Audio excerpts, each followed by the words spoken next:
We are holding these events throughout the state of California to do exactly what we did today, to be in community, to listen, to learn, to grow together, to extend our hand of partnership for the work ahead, and to support those who are doing great work on the ground on the front lines every day to address gun violence here in California.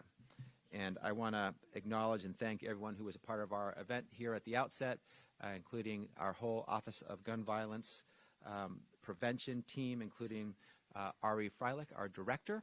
And I do just want to say our Office of Gun Violence Prevention was the first of its kind in the nation, the first in any California, in any Attorney General's office.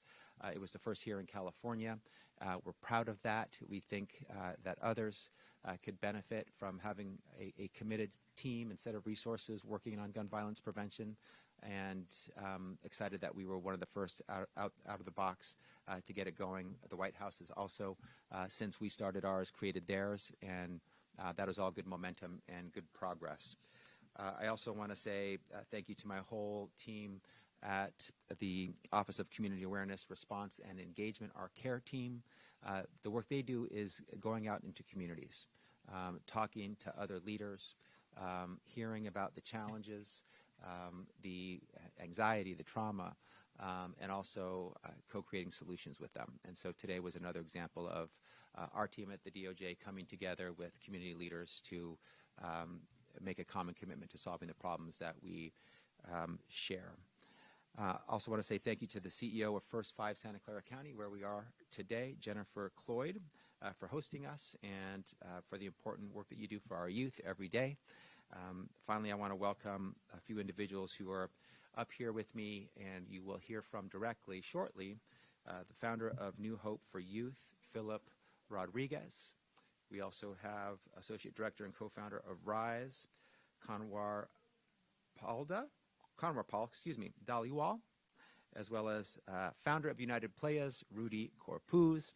And, you know, one of the things that is absolutely true is here in the United States, we face a unique epidemic of gun violence. And it is unique in the world. It is world leading. And we are in a status quo state of affairs where we have more mass shootings in a year than days in a calendar year, where the leading cause of death for our youth is gun violence, where we lose 45,000 people each year to gun violence. We have more guns in more places, and that creates more gun violence and more gun death. That is a challenge that we're facing. And we have here with us today individuals who have taken that challenge and have said we can't accept the unacceptable, and we're going to make it different. We're going to change our future. We're going to save lives and invest in and support our community members and lead with love and healing and hope and change. And so I'm grateful for the folks here in this room who have been inspiring and who are on the front lines fighting. We also know, given those very challenging national statistics about gun violence, that California is different. California is unique. California has been a beacon of hope and inspiration for what common sense action to address gun violence can look like. And we are a blueprint for what others should do. If every state and the federal government had the gun laws and the approaches to gun violence that California has, we would all be safer. Lives would be saved, thousands. In California, we're a story of transformation. 30 years ago, we had one of the highest firearm mortality rates in the nation. We committed to change that. We took step after step to change that. New policies, new approaches, data-based approaches, evidence-based solutions. Now we have one of the lowest firearm mortality rates in the nation 30 years later. You can change. You can make communities safer. We cut our youth firearm death rate in half, while the rest of the nation went up 40%.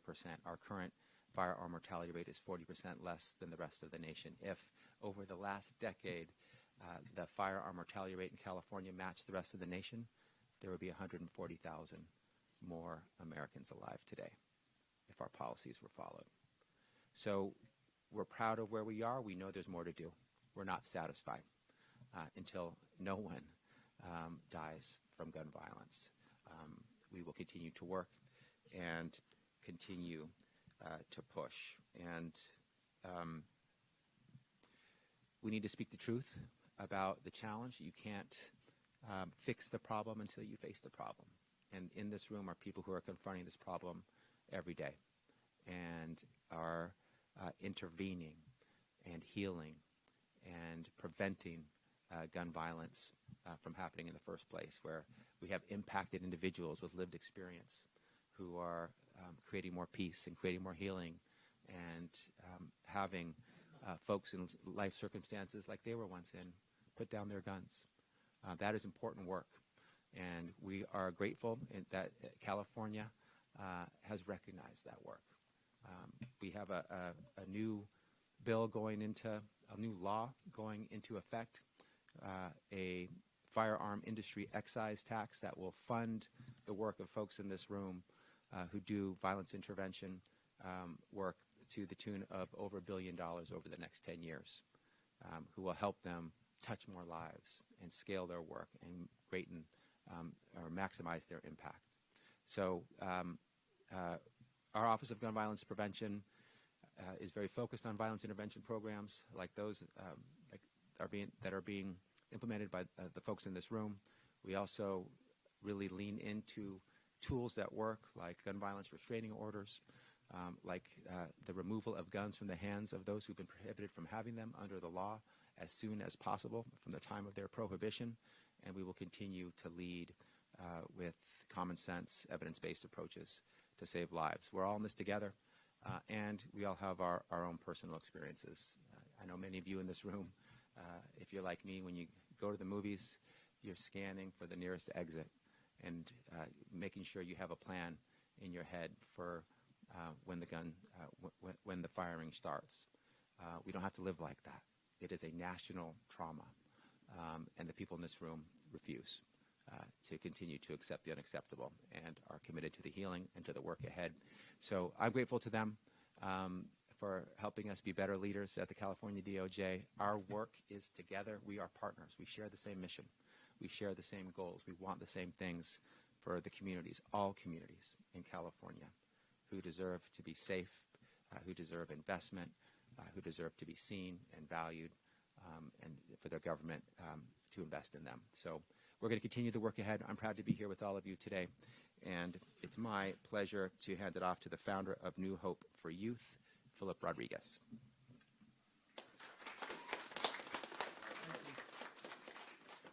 Hi, my name is Philip Rodriguez. I'm the founder of New Hope for Youth, and we're based right here in San Jose, California. And so when we're talking about gun violence, just violence in general, right? You know, that gun doesn't shoot itself. Somebody has to actually pick it up. Somebody has to make a choice to commit that act of violence, right? So this is, we got to look at this as a community issue, as a poverty issue, right? As an issue that is affecting our youth and our communities. We live in the richest city and throughout the state, in the United States, right? But yet there's so much poverty in this state that brings hopelessness, right, in this city. When people are hopeless, they start to live reckless lives. And where people are living this way and feeling this way because they can't provide for their families, because their communities are, you know, considered ghettos. You know what I mean? There's no money coming into them. They're going to do things to survive. It's an opportunity for violence to breed, you know, at a high rate. And so when I look at violence and I look at this community that we serve, you know what I mean, we need to be able to provide services that are ongoing and not just, you know, when the next trend comes or the next bud thing happens, right? Money's taken away and it's given to somewhere else. right? Because these are our children that are being affected. These are our families that are being affected. We need to have intervention and prevention organizations, CBO organizations that are homegrown inside these communities, that are from these communities, and know their communities, that are able to understand and go in there and provide the services that they need to bring hope to the hopeless, to be the father to the fatherless, a mother to the ones that don't have a mother, right? So we need to be able to do this. We need to be able to bring love back into our communities and bring value to them. Because when people value themselves and value the communities, they value everybody else's cultures, their other people's lives and property. And so for us at New Hope for Youth, you know, we are a violence reduction, intervention, prevention organizations that work with all youth, all races. It doesn't matter. We work with the whole family because it starts within that family component that we're able to make a difference. And so thank you again. That's all I have right there.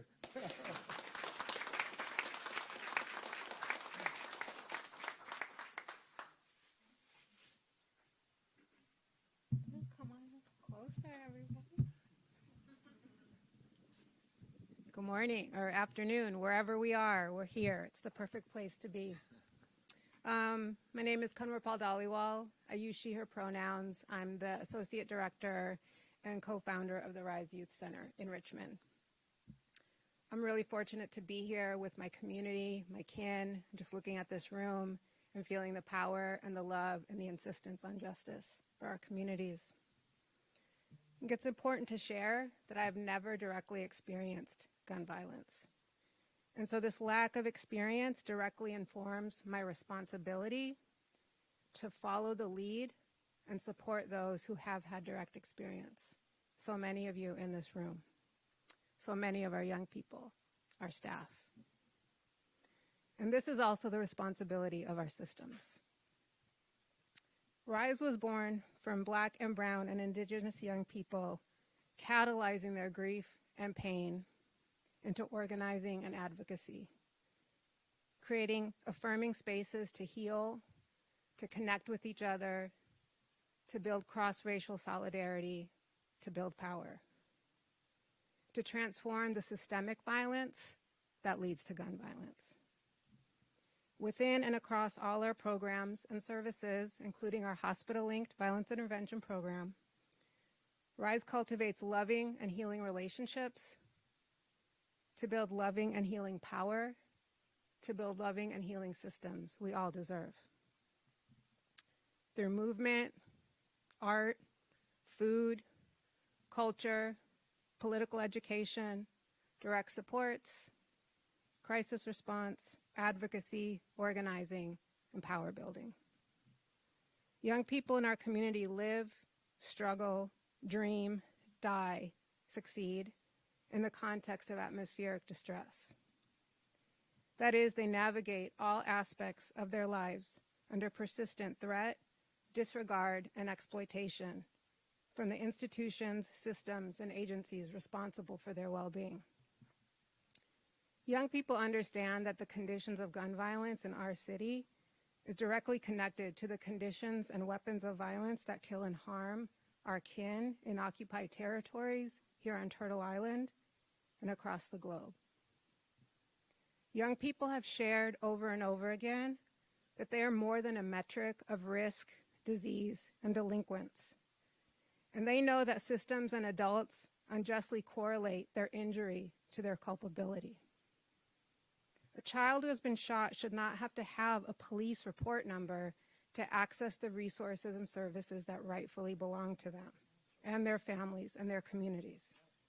This is a trauma-inducing requirement, not a trauma-informed one. It is harmful and it is violent. Young people call on us to be empathetic, responsive, attuned, to tell the truth, to center and comfort them, not surveil and control them. Young people need systems to change their behaviors to reduce the risks that systems create and allow. Young people need to know we are in it with them, especially when they are in the struggle. So we need all our partners, especially our systems partners, to learn how to hold the struggle, to affirm the struggle and to be in the struggle. And if you can't, then follow the lead and resource those of us who are and can. And none of this work and struggle and liberation can be located in or led by academic, research, or policy institutions. No shade. We need you, but you maybe, have the capacity to get the grants, the infrastructure to procure those big government funds. But what is lacking are the competencies and the praxis of radical inquiry, community care, mutual aid that's required for gun violence prevention.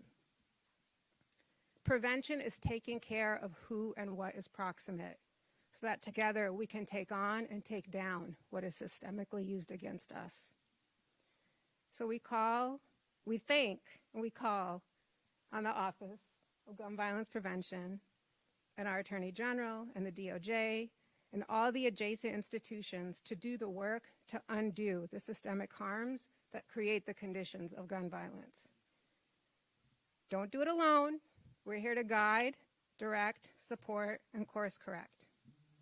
And we call on them, as so many folks have said here today, to invest deeply, directly, and consistently in the communities most burdened by gun violence, to invest deeply, directly, and consistency in the community-based care, love, healing, and knowing. Thank you.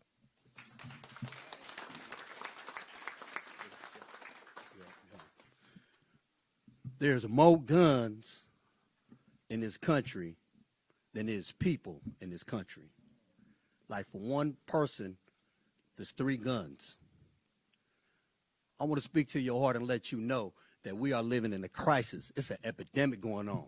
When you got guns that's being carried by people who are mentally ill, you got guns that's being carried by people who are angry, who are hurt, running the streets with war weapons. And they pulling that trigger and walk up. You could walk in this room and have a gun that can knock everybody down in here. What is really going on in our country? Like they say, like Pac said, you got money for wars, but you can't feed the poor. What about our people in our own country, in our own backyard? We got kids who sleeping in the back of their cars, getting shot while they sleep. You got people, you can't go to a church, you can't go to movies, you can't go shopping, you can't go to certain places no more without having to watch your back. What is really going on in our country when we have an issue and a problem that's this big? I'm a survivor. I know what it feels like to be on both sides of the gun. But what we have here now is something, man, it's a phenomenon that's happening all over the country. And so you talk about solutions, you talk about answers, here it is right here. We ain't going to solve everything, but I guarantee you, everybody up in here willing to give their life for the cause. I've been doing this for many, many years, and I'm glad that people are starting to recognize and see what's really going on. Because guess what? When one of them bullets leave that chamber, it doesn't discriminate. It doesn't matter who's in front of it. You could be young, you could be old, you could be black, you could be white, you could be Latino, you could be Filipino, you could be old, young, doesn't matter what religion you is, it's going to destroy and destruct everything in its path. And I'm talking about, man, more guns than there is people on this planet. So when you come to solutions, here it is right here. I'm going to say this, and I'm going to end. One bullet from one gun can destroy this whole planet. You want to stop the violence? You want to stop some of this stuff that's going on around this world and in our country, in our backyard? Here goes some of the solutions right here. I'm thankful, man, Rob, that you got me up here, man, represent, especially as Filipinos. You know what I mean? Because if you think about it now, you think about it right now, right? NRA, they scared. You seeing the Asians get robbed. You seeing the bipping happening. So more Asians is buying guns. And guess what's happening with the guns that we have in our own house? They commit suicide. One in every house got guns in it that are left unloaded and locked with children in it. So the guns that we buy to think that's going to protect us, guess what? Killing ourselves. And trust me, I'm for real about this. I'm not against the Second Amendment. I want to be real clear. You got the right to protect your family and your loved ones by all means. But what about the people who's running out there that's mentally ill? Let's get them some services. Let's get them some help. It's okay to train people how to use guns, but we got to fix people. Right, you say earlier, hurt people, but heal people, heal people.